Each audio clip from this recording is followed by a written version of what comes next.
Eu já estava aqui tirando minhas dúvidas com o nosso convidado, o Dr. Wagner Montenegro, sobre silicone. Hoje vamos falar sobre cirurgia plástica, seja bem-vindo. E a gente comentava aqui o quanto que muitas vezes os pacientes chegam no consultório querendo escolher a prótese, mas nem sabem que de fato é mais importante, que é qual o formato da sua mama, né? Na verdade, cada mama, cada paciente necessita de um tipo específico de mama de prótese, para nós obtermos um resultado mais natural, mais bonito, né? Que é o objetivo hoje, né? Aquela onda de mamas gigantes, aquilo lá é exceção. E aquilo faz mal para a saúde, não faz? Sem dúvida. Porque o objetivo é a saúde, né? E a pele, ela tem uma quantidade de volume que você consegue colocar nela sem que ela literalmente abra, rasgue, né? Ela rasga e cai, cede, né? A paciente, quando coloca uma prótese muito grande, essa mama, ela tende a ficar caída, né? Quer dizer, a beleza da mama desaparece. Quando a gente fala em prótese de silicone, acho que a grande maioria das cirurgias é feita justamente na prótese de mama, mas outras próteses também são muito utilizadas, né? A grande prótese que difundiu tudo, né, foi a prótese de mama. Mas hoje, outras próteses, outras regiões do corpo, elas estão sendo beneficiadas com próteses de silicone, né? Um exemplo, essa aqui é uma prótese de glúteo, né? De glúteo? É uma prótese. Mas quando de a glúteo. gente senta, a gente não sente isso aqui no bumbum? Na verdade, quando nós não sentamos na parte onde fica a prótese? A parte gordinha do bumbum, tá certo? Essa prótese vai ficar na parte gordinha ou na parte de baixo? A parte de baixo, nós sentamos, na verdade, na perna, no fim da perna, né? E essa é uma prótese redonda, né? Hoje, existem outras próteses que proporcionam um resultado da região glútea, né, do bumbum, muito mais naturais. Essa aqui é um exemplo dela. Essa é uma prótese de glúteo? Prótese de glúteo, que a vantagem que essa prótese proporciona é que o bumbum não fica aquela bolinha redonda, né? Ela fica mais natural. Essa ponta aqui, ela fica na parte lateral, então dá um aspecto mais natural pro bumbum. Tem muita gente que diz, e muitos médicos, cirurgiões plásticos, que não gostam de prótese de glúteo. Porque pode dar problemas, porque ela pode, quando não bem feita a cirurgia, ela pode se deslocar. Na hora de tomar uma injeção, ela também pode ser um fator complicante. Isso é uma verdade ou não? Não é. É claro, esses problemas existem exatamente como existe na mama, né? A mama, ela pode também mudar de lugar, ela também tem as suas dificuldades. Se precisar fazer uma punção também não vai dificultar um pouquinho. Mas nada que inviabilize, né, se colocar a prótese. Muito pelo contrário, a prótese de glúteo hoje, ela está muito difundida. O que acontece, na verdade, Kátia, é que os cirurgiões plásticos, a grande maioria, não tinha experiência com a prótese de glúteo. Então preferia não colocar. Preferia não colocar. Eu acho que é uma atitude consciente, né? Hoje, a grande maioria dos cirurgiões plásticos já sabe colocar prótese muito bem, já tem uma experiência grande. Tanto que agora os resultados eles vão cada vez ficando melhores, né? A experiência, né, faz isso. E ela fica cada vez mais difundida. E por onde se coloca a prótese? A cicatriz fica evidente? Ela não fica evidente. Ela fica exatamente na divisão, ali no fim da coluna, entre as duas nádegas. Isso. Então ela fica imperceptível. Fica escondida. E o pós-operatório é difícil? Olha, às vezes dói um pouquinho para sentar. Porque quando nós sentamos, não é o fato de apoiar, mas é que quando nós sentamos, a musculatura, ela estica. Né? Ela estica para nós podemos sentar. E já que a gente tem uma prótese... E a prótese é colocada dentro do músculo glúteo. É dentro do músculo? Isso, por isso que ela fica natural. Né? Então, é como se a paciente tivesse feito muita ginástica e tivesse aumentado. Aumento da musculatura. Pode dar rejeição da prótese de silicone no glúteo? Raríssimo. Eu, particularmente, já uso essa prótese há 20 anos, nunca tive. Nunca teve? Nunca tive. O mesmo acontece com as próteses de silicone de mama, né? A prótese de silicone, ela dá a rejeição, né, entre aspas, a contratura capsular. O organismo, ele tenta isolar essa prótese, atacar a prótese, ela vai apertando a prótese. Né? E acaba, às vezes, se a paciente não substituir essa prótese, ela acaba deformando a mama. Mas um certo encapsulamento, isso é esperado e é normal, né? É normal. É uma cápsula do tamanho da prótese. Então você vai mexer na prótese e não percebe que que existe essa cápsula. Agora, quando dá um encapsulamento que é um problema, enrijece. Ela aperta, né? Para você ter uma ideia assim. Essa aqui tá molinha, né? Você coloca o dedo, tá molinha. Tá molinha. Quando a cápsula acontece, ela aperta assim a prótese. Daí você aperta, tá dura. Tá dura. A prótese, quando você retira, ela tá normal. Né? Entendi. Mas ela, por ser apertada, é que ela aumenta de consistência. Há uns anos atrás, muito se falava da textura das próteses, né? Que o ideal seria as próteses que tenham uma certa textura. Deixa eu mostrar a diferença das três. Porque nestas próteses aqui, acontecia num menor número de vezes uma rejeição, enquanto nestas a rejeição poderia ser maior. Isso é uma verdade? É verdade. É verdade? É constatado, né? Que a textura, né? Essa aqui é uma textura mais grosseira e essa aqui é uma microtextura, né? Elas diminuem o índice de contratura capsular.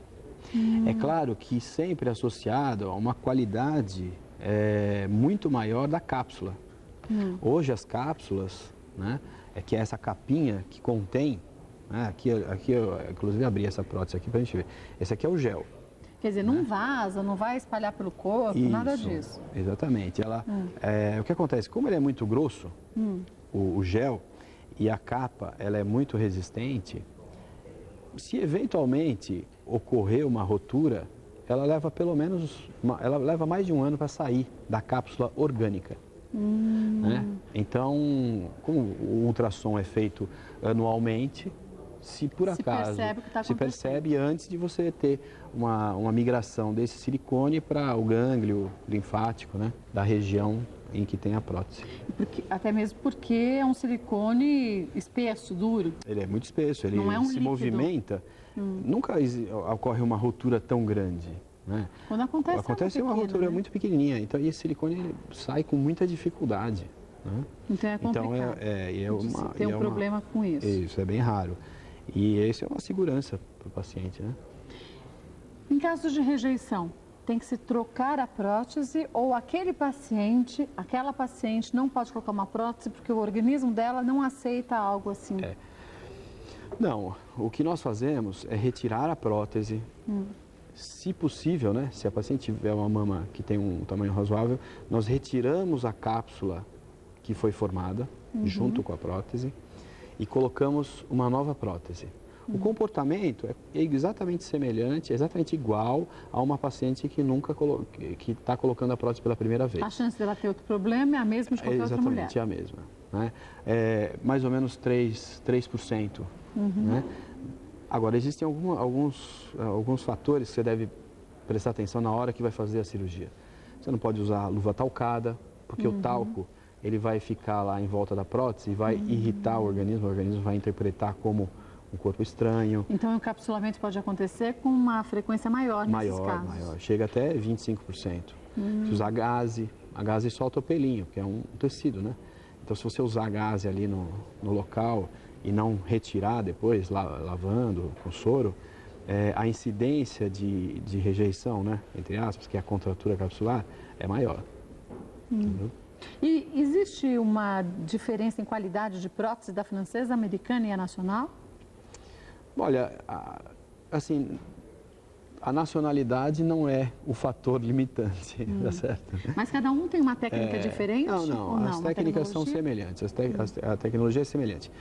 Mas existem próteses francesas que são boas e francesas que não são boas. As americanas que têm o FDA, todas são boas, né?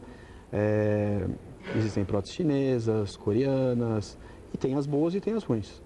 Então, não que uma nacionalidade faz com que aquela seja uma garantia da qualidade da prótese. As nacionais são boas. Né? Mas não são as mais usadas, né? Não são as mais usadas, né? Mas elas são de boa qualidade, as próteses nacionais. Também não tem problema em relação a usá-las, a tê-las, não? Não tem problema nenhum. Outro assunto que a gente sabe que muitas mulheres acabam tendo dificuldade em entender é o porquê que Para algumas mulheres, é importante fazer a troca das próteses de 10 em 10 anos ou 15 em 15, enquanto para outras o corpo não tem um desgaste. Então, a tranquilidade de ficar com essa prótese por mais anos é muito grande.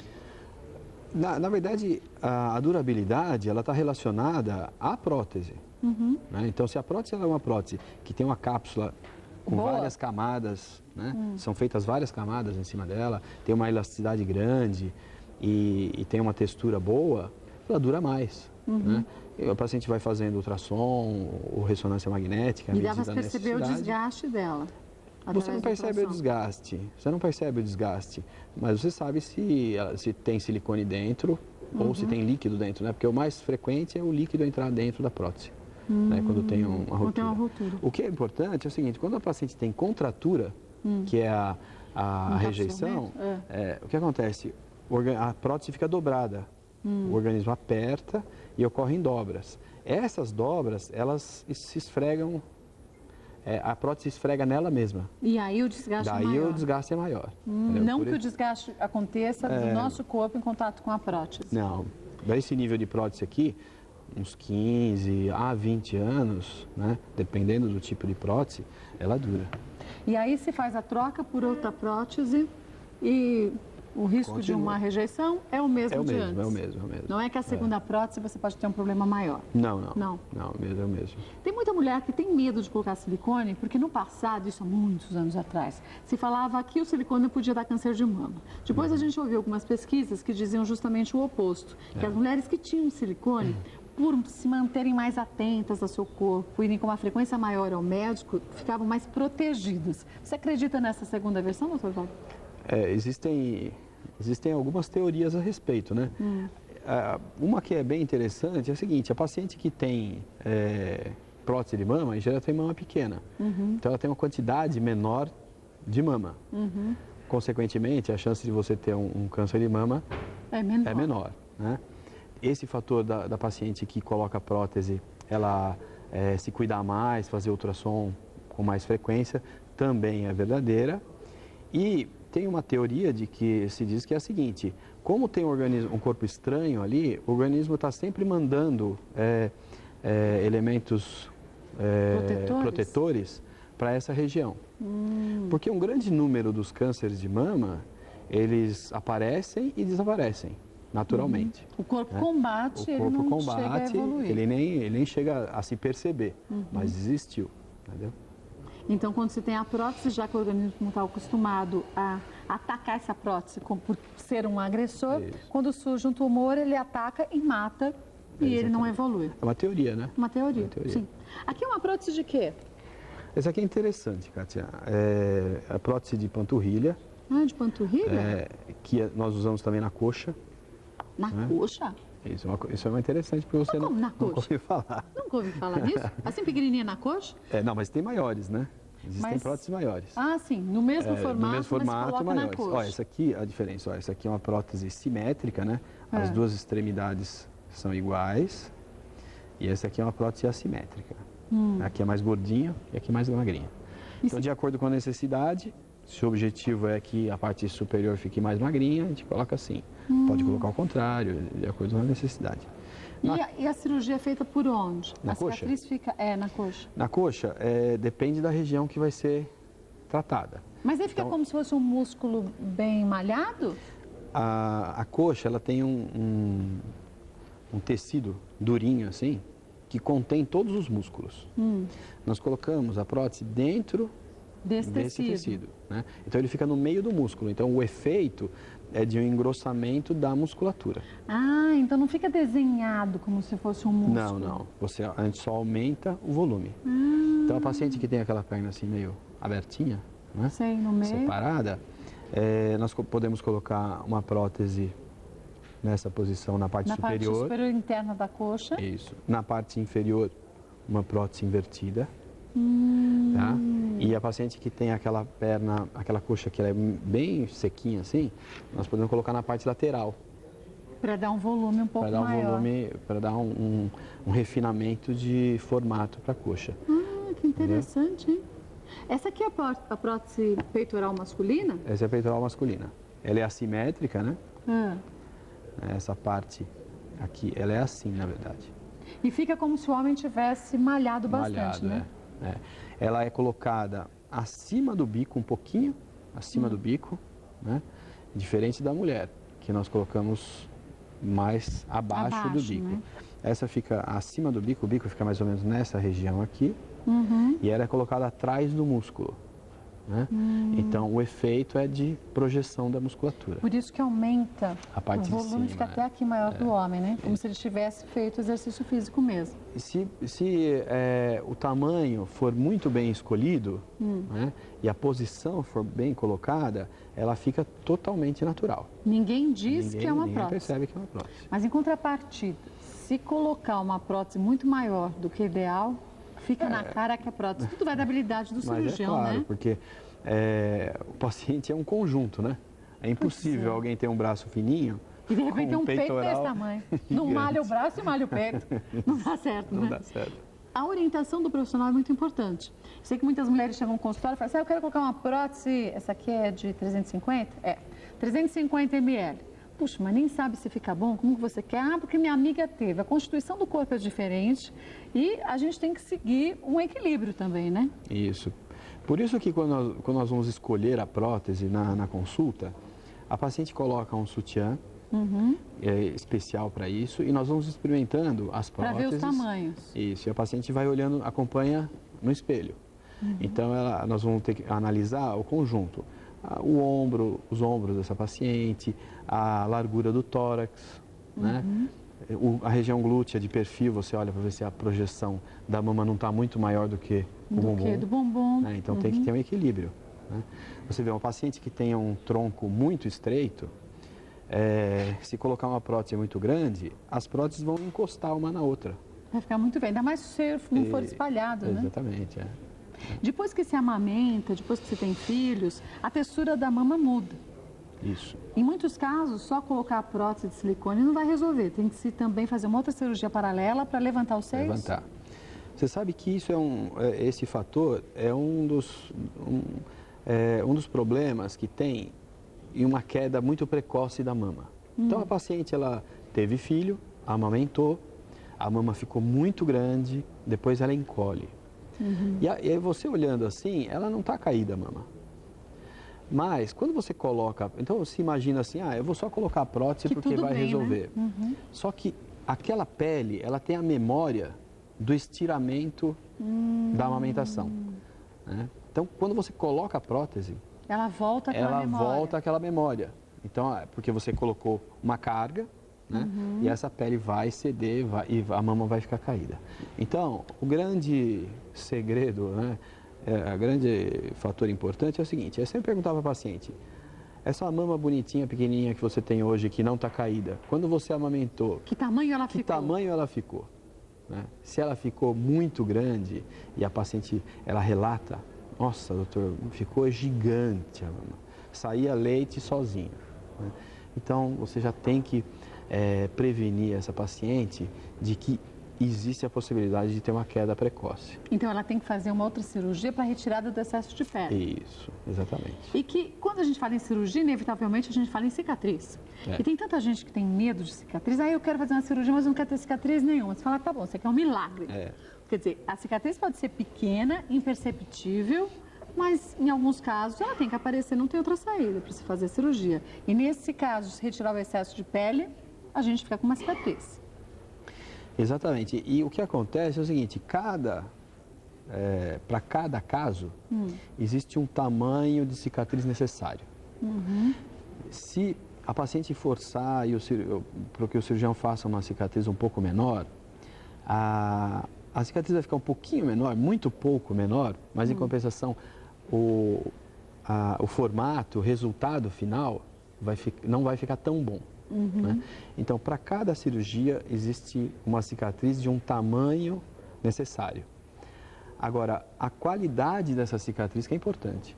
Isso, e para a gente ter uma segurança, a gente tem que olhar se a paciente tem alguma cicatriz anterior. Para ver como é a cicatrização dessa paciente. Qual que é o padrão de cicatrização dessa paciente. Quer dizer, uma mulher que já tem tendência a ter uma cicatrização não tão perfeita, nessa cirurgia, ela pode também ter uma cicatriz um pouco maior.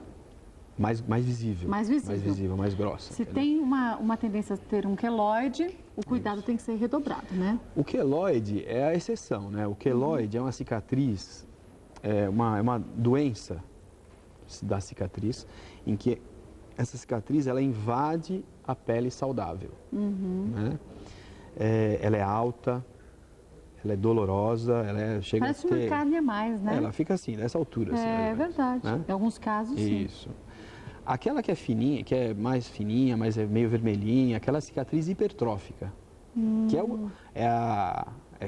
é muito mais comum. Né? Para esses casos, quando nós já identificamos esse tipo de problema, existem tratamentos para isso.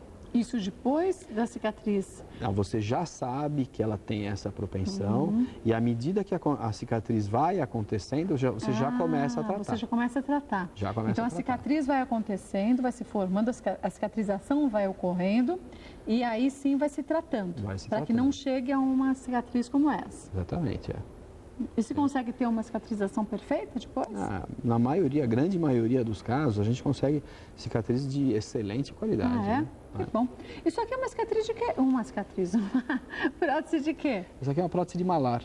De malar? Para essa região aqui, da maçã do rosto. Né? Ela é assim pequenininha, né? Ela é bem pequenininha.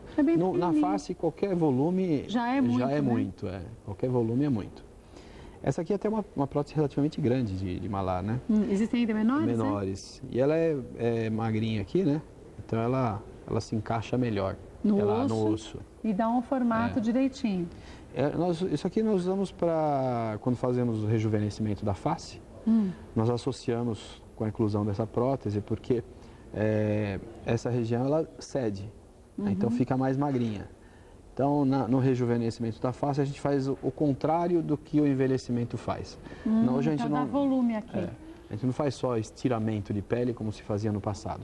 Hoje nós fazemos as pequenas coisas, pequenos procedimentos que tentam reverter o que acontece com o envelhecimento. E aí não dá pra gente falar, e todas as pessoas que têm essa prótese ficam com um ar artificial. O cirurgião plástico, assim como o escultor, tem habilidades.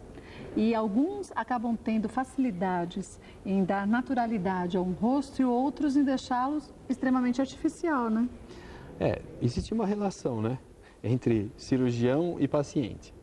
Existem pacientes que elas vão, assim, pulando de cirurgião em cirurgião e às vezes não é cirurgião plástico, né, uma outra especialidade e acaba fazendo preenchimentos. Né? É muito raro uma prótese ser colocada exagerada de volume, prótese de malar, prótese de mais queixo. O preenchimento que é feito assim? É mais o preenchimento, porque é um procedimento relativamente simples, né, o preenchimento. Então, às vezes, não especialistas acabam fazendo esse tipo de tratamento. E o que acontece também é o seguinte, quando você faz um preenchimento com um material definitivo, você vai ter sempre uma reação do organismo, né? Uma cicatriz em volta desse tecido, desse produto. E existem pacientes que têm uma reação mais forte e outras menos. Né? Então, às vezes você coloca até um volume pequeno e o resultado depois de 4 meses é exagerado, é muito maior. Então não é a escolha só do tamanho da prótese, né? Por isso que a prótese é difícil errar. Entendi. Primeiro que é feito por um cirurgião plástico. Sim, agora nem o cirurgião sabe direito como aquele corpo vai reagir a ela. Isso, exatamente. Isso aqui é uma prótese de quê?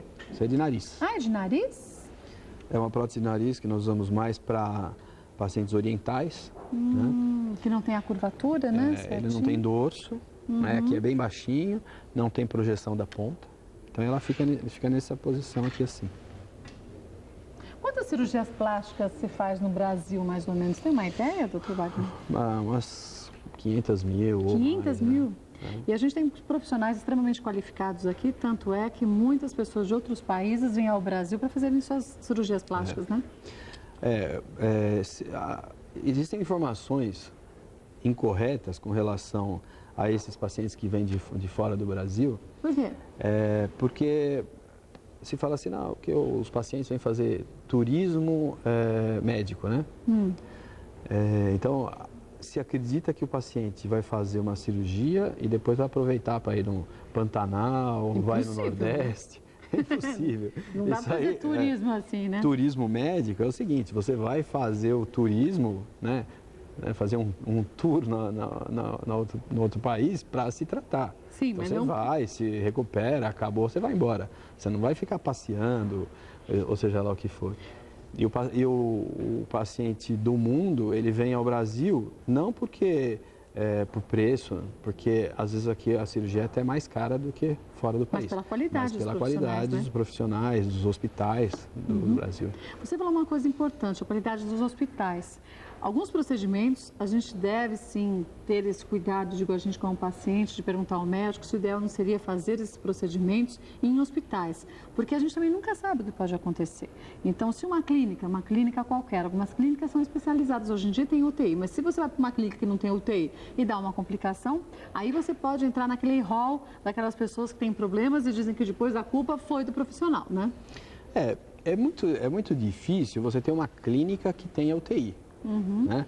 Porque a UTI, para você ter uma UTI, você precisa ter, no mínimo, um aparelho de tomografia, tem que ter gasometria, extremamente caros, né? E uma clínica não vai se pagar, né? Então, eu particularmente gosto muito de operar em hospital, faço pequenas cirurgias só na clínica, com anestesia local, simples, né? Porque... Na eventualidade, né, é muito melhor você estar num ambiente hospitalar e que até existem outros profissionais, né?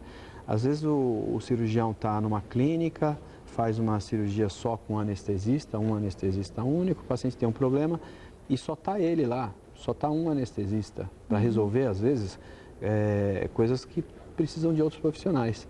E no ambiente de hospital, inclusive em hospitais especializados em cirurgia plástica, que é muito mais interessante, existe uma série de profissionais, às vezes tem 10, 15 anestesistas juntos, né? E isso, muitas vezes, salva o paciente, salva... que é importantíssimo, né? É claro, é primordial. Que é o que interessa. Só lembrar o que é importante também é que você falar tudo para o seu médico, porque existem algumas pessoas também que omitem algumas informações e não fazem o pré-operatório, que é tão importante, essa conversa com o médico, depois seguir a orientação, e durante o procedimento tem-se uma complicação. Então, se usa drogas, medicamentos, tem que falar para o profissional, né? Tem que falar, e sabe que não é incomum o paciente esconder patologias que ele tem, eventualmente uso de drogas, viciados em ou álcool ou drogas mais potentes, né? E na indução anestésica você tem uma surpresa, porque o paciente que toma droga, que utiliza droga, o comportamento dos anestésicos é diferente. Entendeu? E medicamentos também, muito importante. Medicamentos que facilitam a circulação, né? Que melhoram a circulação, eles às vezes causam sangramento. Então, tem que informar todos os medicamentos. Mesmo aquele que você acha que não tem nada a ver, né? Eu estava vendo até ela falando da salsa, né? Ah, é verdade. Que é uma erva, né? Exatamente, uma erva, ela aumenta o sangramento. Então, deve se informar. E seguir a orientação do médico mesmo, porque eles orientam a gente direitinho e cabe a gente ter muita responsabilidade. Até quando você vai fazer uma cirurgia, se você reparar, o médico vai dizer para você não tomar nem ácido acetil salicílico. Aí você fala, tá bom, então eu tenho dor de cabeça e não toma? Não toma, porque isso pode complicar a cirurgia também, né? É só ligar para o médico, ele vai te dar um substituto que pode tomar. É verdade, mas nunca se automedicar e nesses casos, então, pré-operatórios, menos ainda, né? Queria agradecer mais uma vez o Dr. Wagner Montenegro, claro que ele volta mais vezes. Quando o assunto é cirurgia plástica, a gente tem muitas dúvidas. Qualquer tema sobre a cirurgia plástica que você queira sugerir, mande pra gente, ele retorna e a gente esclarece a você. Mais uma vez, obrigada, viu, pela participação. Obrigado, foi um prazer. Olha, e viu quanto que a gente tem que ficar atento, principalmente